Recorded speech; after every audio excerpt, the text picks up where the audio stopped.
Debbie Percy is 4. When Debbie was 14 months old, this normal toddler's behaviour underwent a complete change. She stopped all eye contact with her mother, with all adults, all children.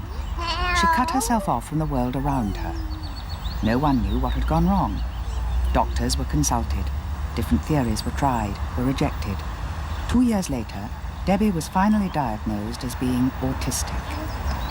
Debbie literally lives in a world apart. Debbie, hello Debbie, where are you?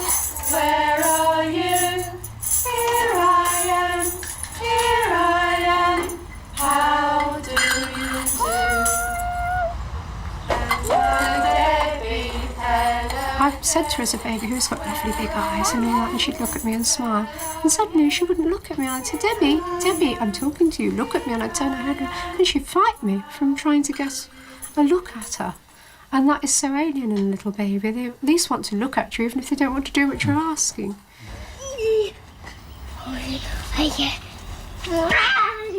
One of the many specialists consulted by the family finally suggested that Debbie was deaf and needed surgery. Liz and Bert Percy were unconvinced, but were desperate for a solution. Bert said, well, let her have the operation, and then we'll know if she can hear. And I didn't want her to have the operation, and we had about 3 weeks pitched battle, didn't we? And finally I said, well, look, no one's going to stop talking about deafness until we do have it. And so we had it, and they took her in, and they gave her the anaesthetic. And about 10 minutes later, the nurse came out, and she said, your daughter can hear perfectly. I said, yes, thank you, let's take her home now.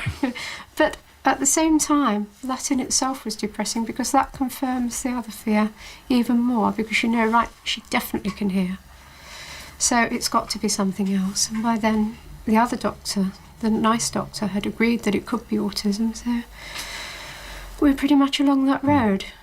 The strain in living with a child who is autistic is phenomenal, and I think probably greater than most other handicaps, because autistic children look so normal, and yet the very fact that they are not interested at all in social relationships, that they are perfectly content to be alone, is very, very wearing. They are also often extremely dominating characters in their own way, and over time can actually become almost like little tyrants in their families. In 1944, the American psychiatrist Leo Kanner first used the term early infantile autism to describe symptoms he had observed in some of his patients. 46 years later, Kanner's characteristics of autism remain essentially unchanged. Generally, it starts before the child reaches 30 months. There's always abnormal social interaction and language development, and the child exhibits a considerable need for stereotype behaviour and repetitive routine. Ned Forbes is 6.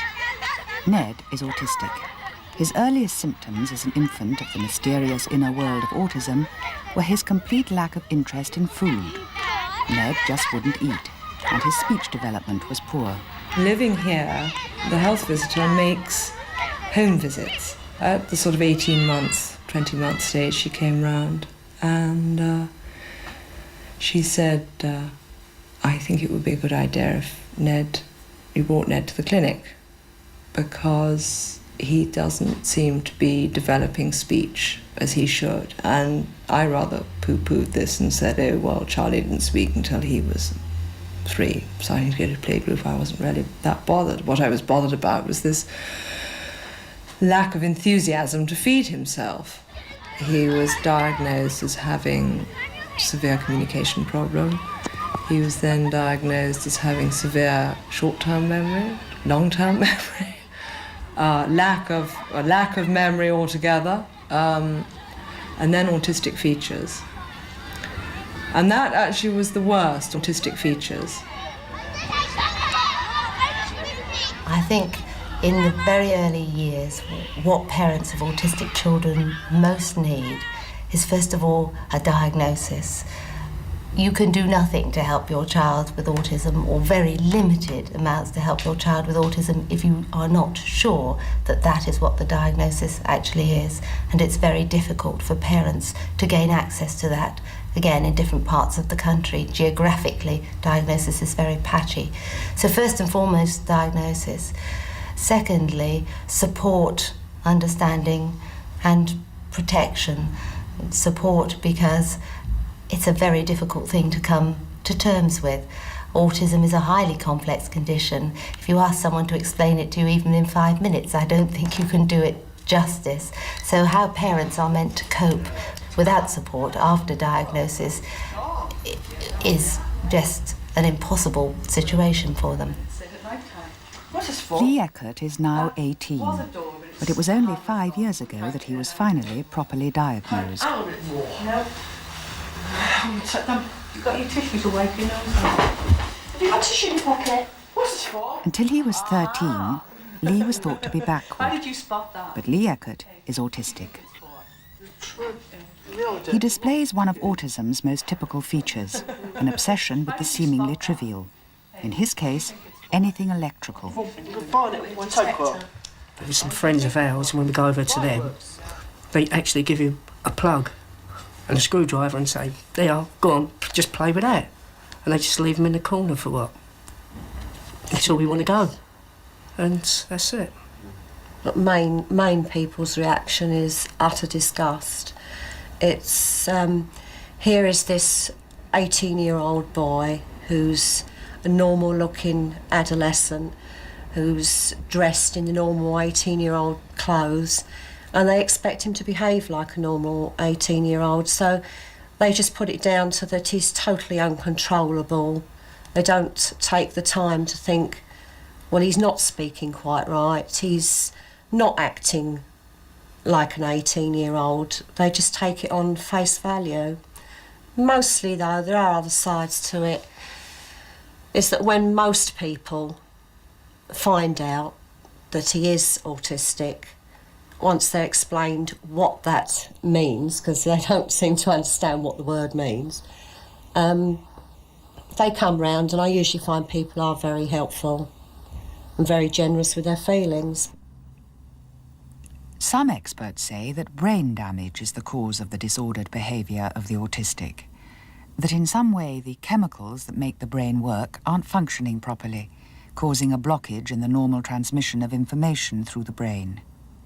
Others, noting that 4 out of 5 autistic people are male, and also that the male fetus develops later than the female and is thus more prone to brain damage, again suggest that this is the root cause of this difficult condition. There is no conclusive evidence that all autistic children are brain damaged, and in fact there is evidence to the contrary. Many of the children who come to us have had exhaustive tests and no brain damage is revealed. Debbie, come on, darling. Whether the autistic child is the victim of brain damage or of some other mysterious unknown cause, the damage to the whole family is all too real. Debbie. The starting point for me with any autistic child and family is to meet everyone and to bring an outsider's eye to something that's become normal for that family. A normal way of carrying on, which might mean very little sleep for the parents, constantly interrupted meal times, no holidays, frightened to go out anywhere, shopping trips an ordeal. So it's very important to look with the family at how their current situation came about and to think with them about what might be done to improve the quality of life for everyone and not just the child who's actually been referred. The sudden burst of noise that she's capable of is quite difficult as well. Can't take her to church with us on Sunday. Not that they can mind, but the rest of the congregation find it a little bit off-putting. Well, they can't hear half the time if it's really quiet. She likes to can make be very, it loud. very vocal at times. I find it a bit embarrassing when everybody else is trying to be quiet and Debbie lets forth. Well, I'm worse in some ways because sometimes I find it amusing and other people don't find it amusing, and they sort of think, well, if her mother's laughing at her, there's no hope for the child. And they're probably right. But if I didn't laugh at her, I'd be in tears. Because I'd sort of see, well, this is my little girl, all the other children are behaving themselves and she's being absolutely weird. You know, so I have to laugh sometimes. Like when she's having her photograph taken at the playgroup, or the others are in a row having their hair combed and everything else, she's trying to get at the light. She's trying to climb up and get the camera from the photographer, and I just have to sit there, and I've developed an elephant skin, because if you don't, you just crawl up and you'd never take her out. True. You've got to take her all these places, but you can't be sensitive about it. Or you can, but I think you'd have a nervous breakdown, because it's enough trouble to think of her problems without thinking of everybody else's reaction to them. All they ever talk about is learning to accept it. All the time, you know, you're not a proper parent if you don't accept the problem. If you go running around after doctors and theories, then you're being stupid and you're doing something which is bad for the child. You must accept that your child is autistic and go on with it. Well, I think that's wrong. I don't think you should accept a disability and say, well, that's it, she's autistic, she's going to stay autistic. Maybe she will, but she won't stay autistic for want of my trying to get her better.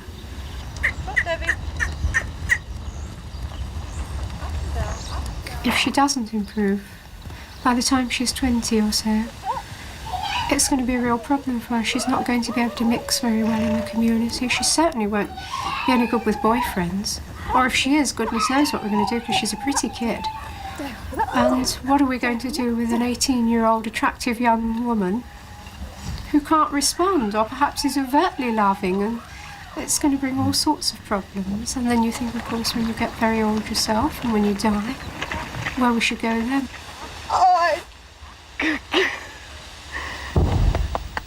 It's almost impossible for the normal person to conceive of the strange world inhabited by the autistic child. A child who may have little or no sense of themselves as a person.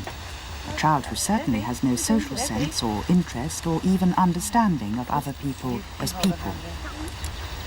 For the parents of an autistic child, there's a bewildering array of alternative approaches and therapies that may just work.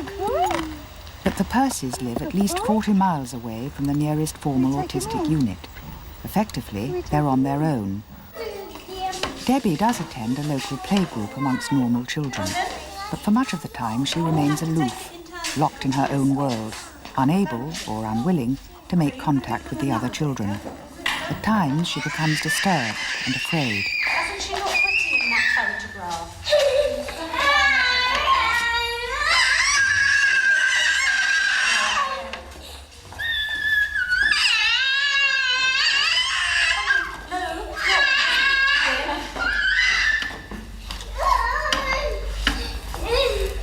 I used to be really scared when she had a tantrum in public. I used to think, oh God, what do I do with her? Where do I take her?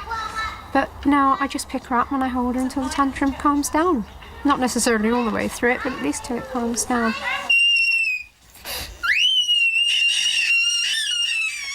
One technique that's been adopted by Debbie's mother is called holding. It's controversial, and not everyone agrees it's of any use. I know a lot of people from the Autistic Society say this is nonsense, but I feel in Debbie's case that it isn't nonsense, because sometimes I can get through to her. But I don't want to feel it. No, you take your hands out of my hair. I want to hear it. I want to hear it, Debbie. Sorry, I want to hear all of it. I know you're angry and I know you're frightened. No, that's not the way. Another way of looking at autistic children's behaviour is to say that they are extremely, as I said, fearful children, but they're extremely insecure children. And they react to that insecurity by avoiding contact, as many children who are not autistic do. And they become prematurely independent. They become far too independent, far too young. Now, as soon as one says that, there are certain people who will immediately say, aha, he's going back to the bad old days of blaming mothers and talking about cold refrigerator parents and so on. Not true. To make that sort of assertion that these children are fearful children, are very easily frustrated children, is to say nothing about the causation of it. It's simply to say what they are like now. We know that the causation of autism is probably different in different children, and it takes all sorts of factors to produce autism when they add together. What is happening in these children is that very often, when they are upset, when they're distressed, they do not go to their parents for comfort. No, they you can hold go me away. too. You can hold me too. The principle behind holding therapy is a simple one, that the disturbed child will be reassured and comforted by the patient parent's continued insistence on close physical contact throughout the holding session. I love you, Debbie.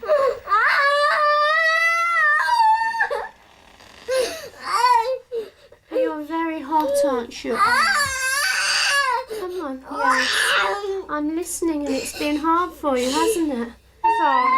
That's it. You hold as well. Holding has been used as a therapy with autistic children for nearly 30 years, though the research on its long-term usefulness is far from conclusive. But some of the scientists have said that as many as a quarter of the children whose parents have continued with holding therapy have many of their autistic symptoms removed. In a minute, are you going to be brave enough to look at me? I know it's so scary and it's such hard work. It's scary to look. A holding session may last as long as 3 hours or more before the autistic child's furious tantrum is finally calmed. That calming down is called the resolution, and it's the reward for parent and child enduring the physical, emotional fury of the preceding hours. You want to hide, don't you? You want to hide behind Mummy? Well, that's okay, because you're allowed to hide behind Mummy. You're just not allowed to hide from me. You're a lovely girl, and you're a brave girl. You're very, very brave. Yes, you are. Oh, thank you for looking. Debbie, thank you for looking. Thank you, you brave girl.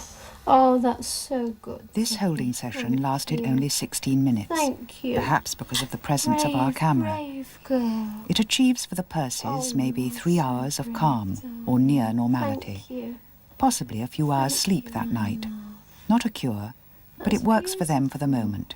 And no one has suggested anything better. Thank you, darling. Can you talk to me, son? Can you? Can you say Mummy? In southwest London, an unusual initiative in the treatment of autism. Here, at Lark Hall Primary School, 9 autistic children play amongst the other pupils. For apart from all the ordinary classes for the local youngsters, Lark Hall is also the home for a special autistic unit, staffed by an adult for every 2 autistic children. But during playtime and in music classes, they join the main school. It's not without its problems. But the idea here is that little by little, the autistic children will gain confidence and security alongside of their mainstream peers, and will gradually learn some way of bringing their own unique, fragmented inner universe in line with the world outside. But it takes a dedicated and experienced staff. The problem, I think, for a lot of teaching staff is that unless you have specific knowledge about autism, you don't realise the needs that the autistic child presents on the surface as very normal in many ways. They don't look different. They actually behave in some ways in a very similar manner sometimes to ordinary children. But once you have an autistic child in the classroom, you soon begin to realise the difficulties, and without some kind of specialised input to help you understand the needs of structure and regime that will help the autistic child cope with the situation they find themselves in, you cannot actually integrate an autistic child successfully. Sammy Carr. Sammy remembers names. The names of people he's met only once, briefly, will be stored for instant recall perhaps years later. Sammy is also fascinated by fans. He can tell you how many blades there are on any fan in the school hall. Desmond Davis doesn't speak, but Desmond does show a special skill with puzzles and is unusually competent in the variety of situations he faces in everyday life. Ben Louis Young finds it difficult to express his feelings in words, But Ben likes to copy other children, and now even lets them join in with his private games. Biff Anderson is in a world of his own. He's rigid in his behaviour. He must use a certain coloured cup. He likes blue things. His left shoe must always be done up first. But Biff has his own way of learning and will often come out with knowledge and skills that surprise his teachers. Inside the school, another unusual feature, the weekly meeting of the parents of the special unit's autistic children. Here, the mothers of Ben, Biff, Sunny, Desmond and the others can share the experience of bringing up their difficult offspring. The isolation of rearing a child whose peculiar disability is itself one of isolation is relieved by these regular sessions. And he would not have a drink until it was in the I felt there was something not quite right. Not so much with him, but I just felt the situation wasn't quite right. And everyone kept saying, well, you know, he's fine, because his physical development was so good and so steady, and everyone kept saying, no, he's fine, no, he's fine, you know. It wasn't until I was at crack-up point anybody took any notice. Children like to, you know, put things in their mouths, and he didn't want to do that at all. And they kept on and on and on about the speech. Oh no, I'm not worried about that. Get him to eat, get him to feed himself. And I explained to her that he's autistic. It's like, it didn't sink into her head, and we just started arguing in the middle of the road. I didn't think that there was anything wrong. I just thought, you know, first child, you think you know everything. Even if you don't know everything about it, you know everything about him. But I know now. You're an expert in Biff. I know now that at the time I knew absolutely nothing. Rosie Forbes' son Ned is hyperactive and has little or no memory. No one knows if yesterday even exists for Ned. He will also endlessly repeat words and phrases picked up from those around him. What's it like?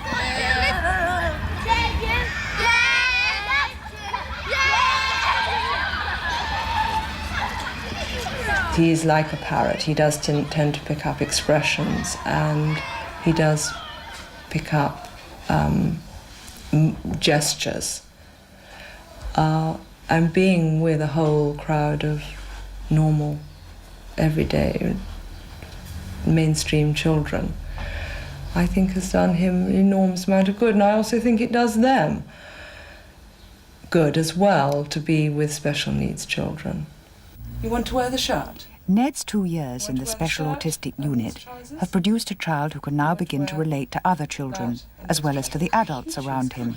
But it was not always like this. I'm tired. No, you're not tired. You've just got up. No, I mean when I come back. When you come back from? Anywhere. Anywhere. Aren't we going anywhere? We're going to go out later. There. Oh, do you like me? I had him booked into a Montessori nursery school, and I took him along for a sort of, not an assessment, but a sort of getting to know the other children and the other mothers.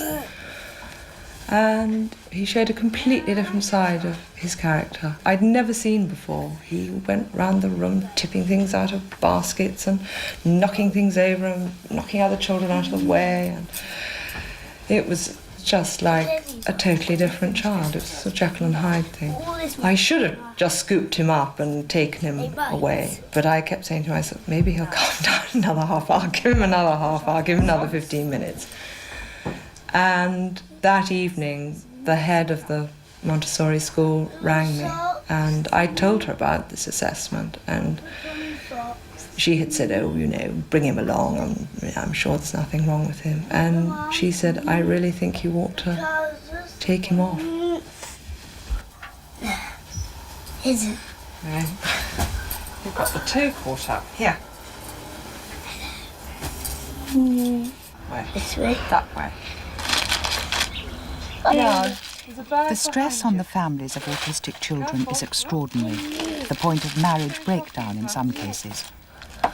You take one. You put them in. Put them in. You put it One. in. Yes. The autistic child places constant demands on his parents. The need for reassurance and routine is without end. Doesn't matter, we'll speed it up. Trying to tell him in advance where he's going and repeating it a long time and sort of preparing him so he's got the cycle inside him. And so things unfold as he has been sort of had drummed into him. The problem is when we try and do that and we get it wrong, it can be equally disturbing for him as to not knowing where he's going. Show them what we do. What do we do? It's just the endless questioning of what are we doing next? What are we doing now? When are we going to the park? Are we going to the park? Are we going to the zoo? Who are we going to see? Who's coming? And that's tiring, the endless questioning, because I feel that I have to answer every question as it comes up and not just ignore him. Sometimes I feel like, but I feel the question has to be answered.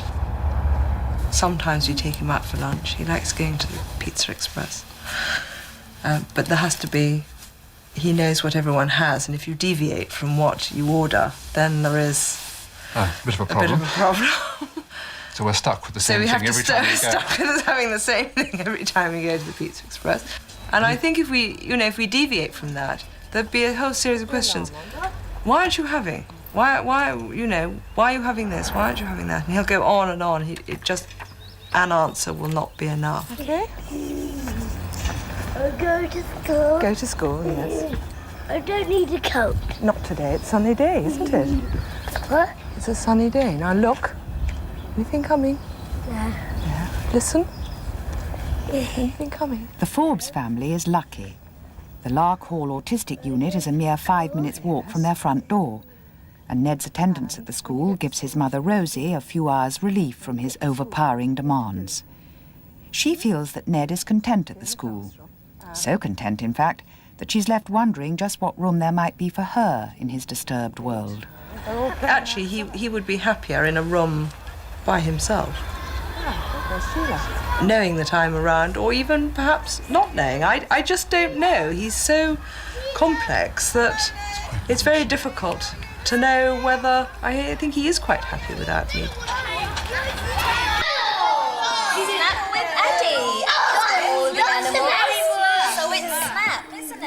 Teaching autistic children requires a special talent. Imagine a world with no imagination, with no concept of play. And that is the world of the autistic child. Perhaps he will have no sense of danger, will walk off the edge of a pavement into the road, off the edge of a platform in front of a train, show no signs of pain. What colour? Sammy's turn. Then pass it on to me. Sammy's good. Then pass it down to me. Come on, Sammy. Oh, what colour? Play is a vital tool in training Ned Forbes to cope with the real world. Blue. Every little bit of play that he does, he learns from school or from home. So we have to teach him how to play with the toys. He finds it impossible to be spontaneous in his play. There's no red, is there? Oh. When we're playing formal games, turn-taking games, tabletop games, he has to learn the rules. And he has to learn what you say and how you pass things around. And we've done a lot of that. And he's actually quite good at that now. And he really enjoys doing it. And that's the sort of thing where it's very useful to have children from the junior school working with us, because Ned can, to a certain extent, model himself on their behaviour. I'll tell you how to play with you, Matisse and Wally. Aren't I? Can't I play with you? As in everything, when Ned begins to do something, it's very, very hard for him and he gets very distressed by it. But as he gets familiar with it, then he gets confident and he knows what to do. Hello. Oh, it's for you, Ned. Who is it? It's your mum. Hello, Mummy. Are you pretending? Yes. Do you watch television? Yes. Wally? Yes. Play, Wally. Do you want to go and see the birds? We're pretending. Yes. Play. Do you want to go and see the birds? Not out in there. No. Over there. Are you pretending? Yes. Go on then. Go and see the bird. Wally, Yes. you are Matisse. Yes, I'm Matisse. And this is Wally. That's Wally. The Wally. Yes. The Wally. Yes. Play, Wally. Yes. Play in the home corner.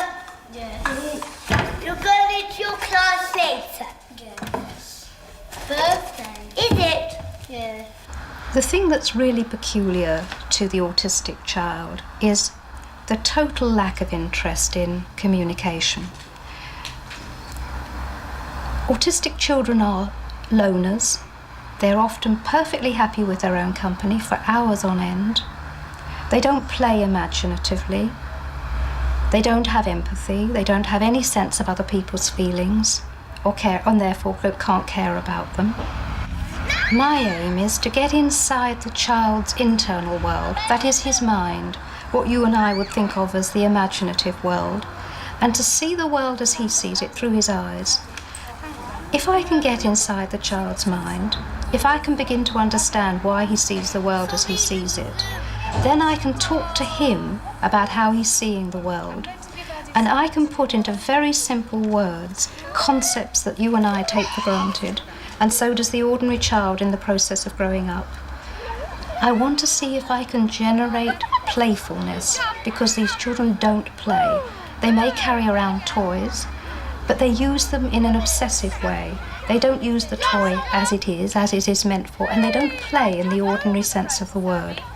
So I'm trying to see, can I get play going? Can I find even a tiny part of the child that could be friendly to me, to ideas and to words? Because autistic children aren't friendly to words. They don't like language. They don't like speech. They don't like talking. They don't like being looked at. They don't like any of the things that most of us seek and need in order to survive. Ned will go up to junior children and will try to play with them, but he doesn't usually understand the rules of the game. He likes rough and tumble, and usually everything sort of ends up deteriorating into rough and tumble. If he's playing a chasing game, I don't think he really can work out when they're supposed to stop chasing him and he's supposed to start chasing them. So it looks very often when you see him playing, it looks as though he's playing nicely with them and they're playing with him, but it's very frustrating for the junior children having Ned around, really. I mean, they're very good with him, they're very gentle and they're very understanding. In a way, they tolerate him.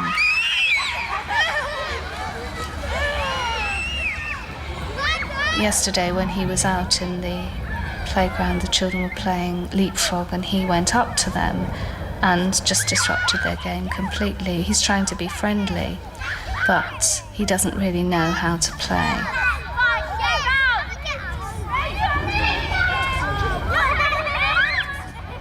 One little finger, one little finger, one little finger, tap, tap, tap. Point to the ceiling, point to the floor and put it in your lap, lap, lap. Two little fingers, two little fingers, two little fingers, tap, tap, tap. Point to the ceiling, point to the floor and put them in your lap, lap, lap. 10 little fingers, 10 little fingers, 10 little fingers, tap, tap, tap. Point to the ceiling, point to the floor and put them in your lap, lap, lap.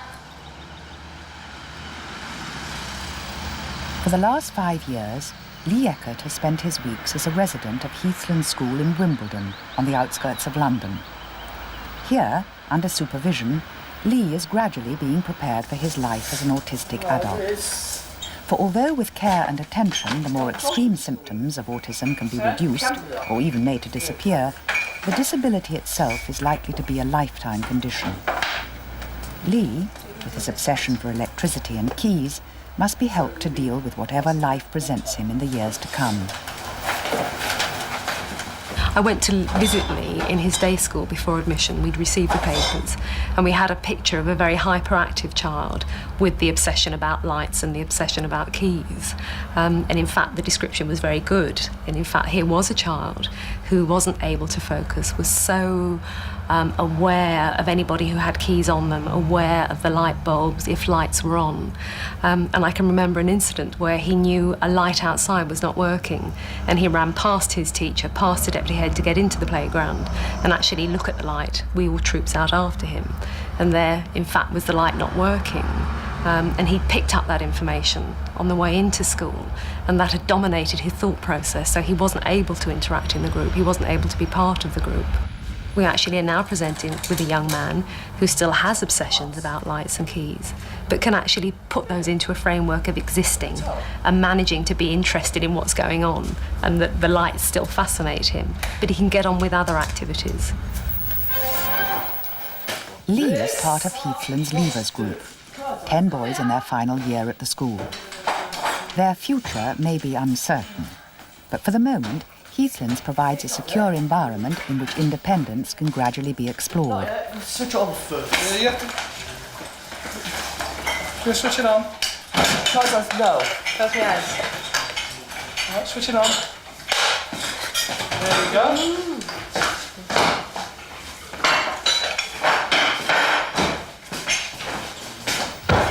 Appearance belies reality. The presence of our film crew seems to provide Lee with a treat, an opportunity to explore his own special obsession. In fact, his hyperactivity is certainly an expression of his very high anxiety level. At Heathlands, these boys will hopefully have been provided with some basic social skills. Skills that are normally taken for granted and learnt automatically, but which are completely alien to those who are autistic. How far to stand from people when talking to them. An awareness that conversations are a dialogue. The subtleties of human communication.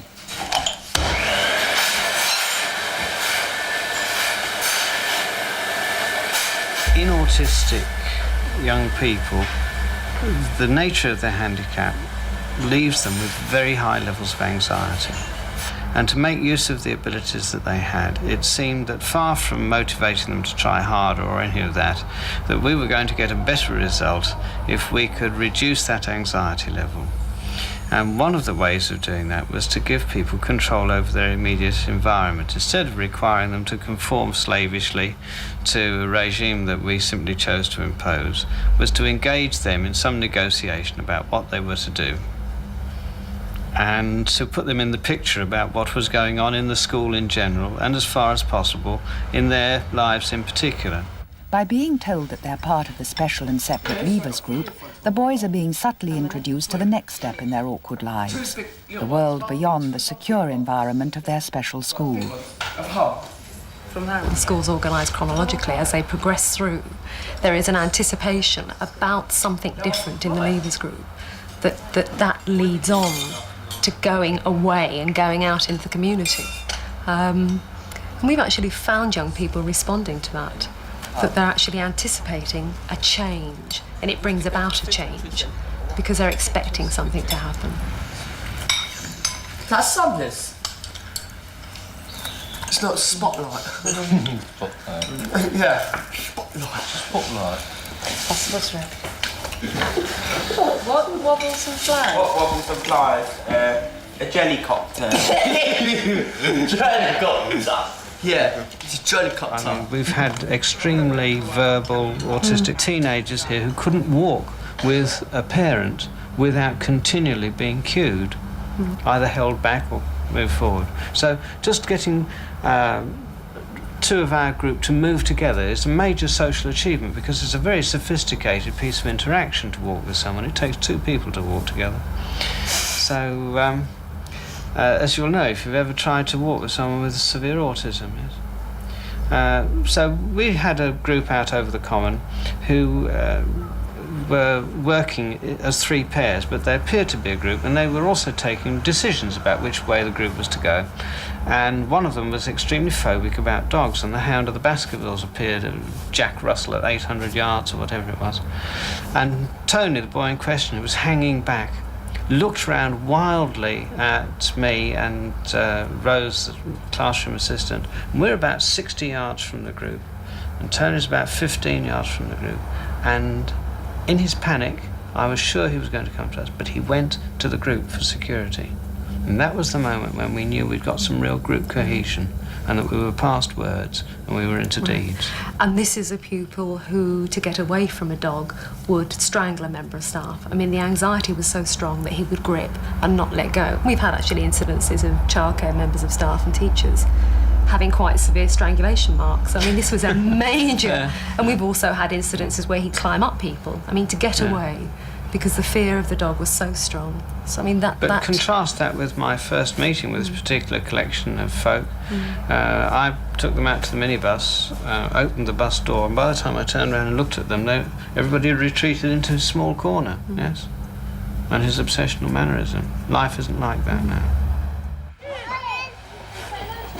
As part of his programme of integration into the local community, one day a week, Lee goes to help at a nearby nursery school. He's very vulnerable. We've had a couple of little incidents. He had his bike taken and they smacked him in the face to get it off of him. Let me ride it. He said no. Mummy said no. And then they slapped him across the face and told him to get off. But he still didn't realise he'd had it stolen. He said the boys borrowed his bike. He'd bring it back later.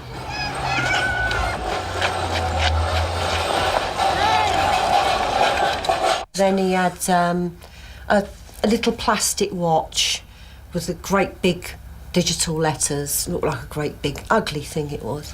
It was only £1.50. And 3 or 4 boys around the corner had found it great pleasure to twist his arms back and make him scream to get the watch. I don't think that it was because they wanted the watch. It was because he was a sitting target and it obviously made them feel good.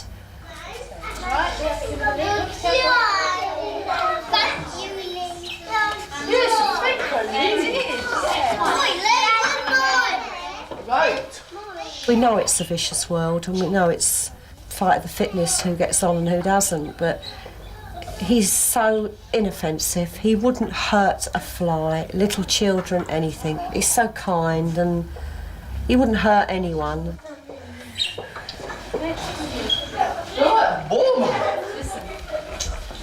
haven't finished your job yet. You haven't finished your job yet. We've got to collect the cups. Hold on, hold on. Listen. So hot.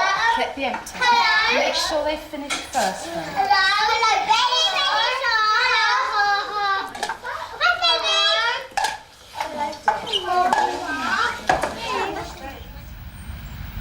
Every weekend, Lee comes back from his boarding school to his parents' London home.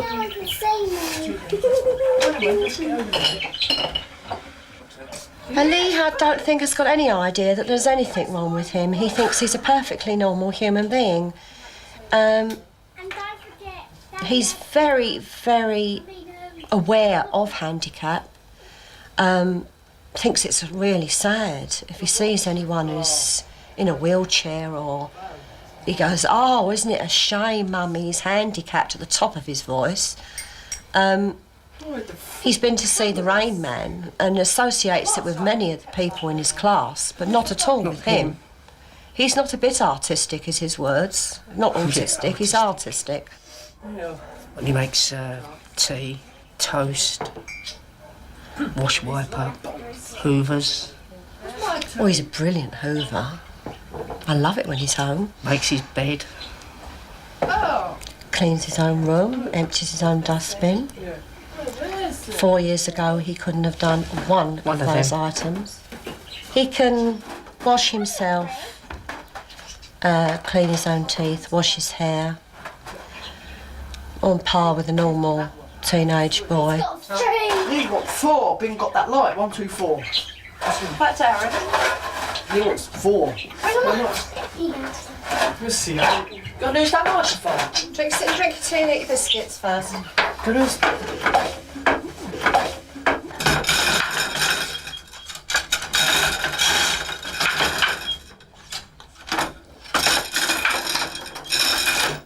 Lee's brother Darren, like the siblings of many other autistic children, is himself perfectly healthy. Often, though, the existence of an autistic brother or sister in the family places great strain on the other children. There's pressure to be almost too good, to compensate in some way for the difficulties created by their disabled relative.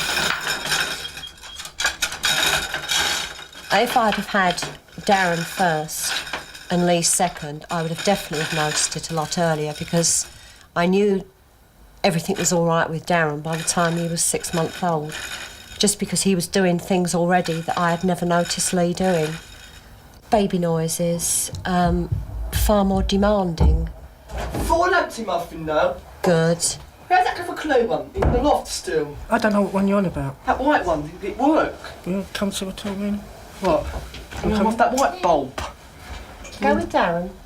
Darren's waiting for you, look. Or two. Or practice the game. Give me that bulb, though. Yeah, later. If you go upstairs now, I will give you that one later. That's called corruption and bribery. Dad, Mum can't work trick. Dad will. Come on. Later on, he can't Go at the on, go moment. in a minute. You going? Come now. In a minute. Come now, please. Yeah, pull up. Come on. Oh, I gotta go. Yeah, come on. Me pull now. Come on. Give me the bulb. I got 4 lumps. Give me that. That's one of the embarrassing situations that we were talking about. Oh dear. Something that's common to all autistic children is obsessional behaviour. They repeat the same activity over and over and over again, or sometimes they'll say the same word or phrase over and over again. They'll become very distressed and angry if anyone tries to distract them or to take an object away from them that they're using in a particular kind of way. Now, the obsessional behaviour I understand as part of the way in which the autistic child keeps a world which he perceives when it impinges on him as being dangerous. That the autism is a way of keeping himself calm, if you like. It's utterly predictable, it's utterly particular to the child, and it makes a sort of barrier around the child. Nothing else can get in. Listen. See now. No, let's do it again more. Filming. Because Lee is nearing the end of his schooling, the Eckert family must start to plan for what will happen to him next. They're going to visit Raby Hall in the Wirral, a sheltered community for 38 autistic adults.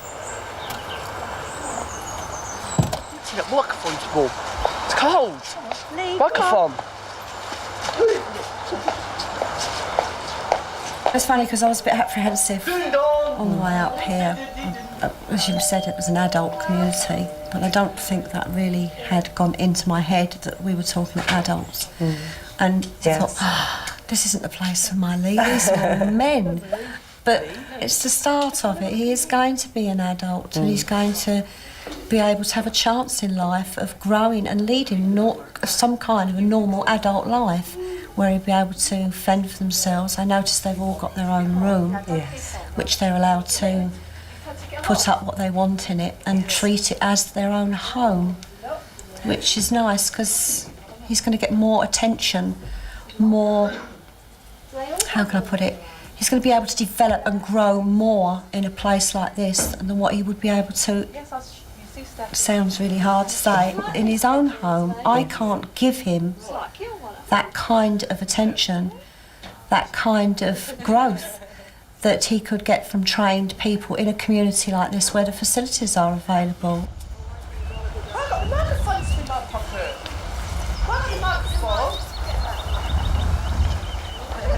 I bet you've got lots of those at home. Well, listen, we're looking to buy it today. You can't buy it today. We very much concentrate on the quality of their life.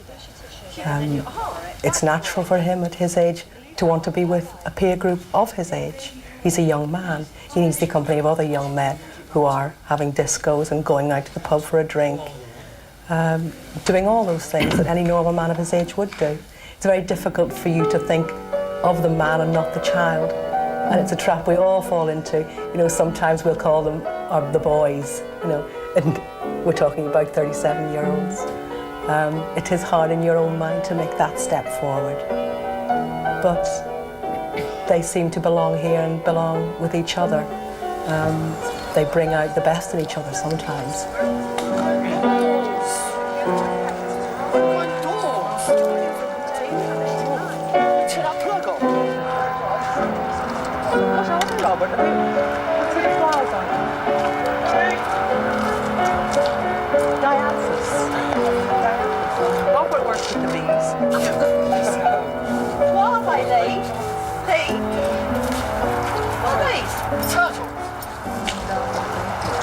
Not up to me. No, if they say no, you can't have it, then I can't say yes, can I? Otherwise they'd be cross with me. Yes, you might fit. Look, have that love. She's just trying See to what get you can round. get out of people. That's right. Hey, I got fed up. He's obviously been told he can't have it because he's let go now.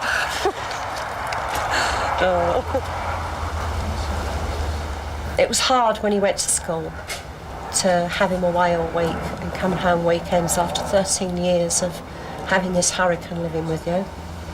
And to look at his room when it was empty was hurt, guilt, I'd failed. I expect I'll go through all that again on the next stage, except it'll be worse because with all the best will in the world, when you've got another child and you've got work, you can't travel 165 miles every weekend to see him, even if you want to. I'm going to get older. I won't be there all his life, and at least he'll have had a life.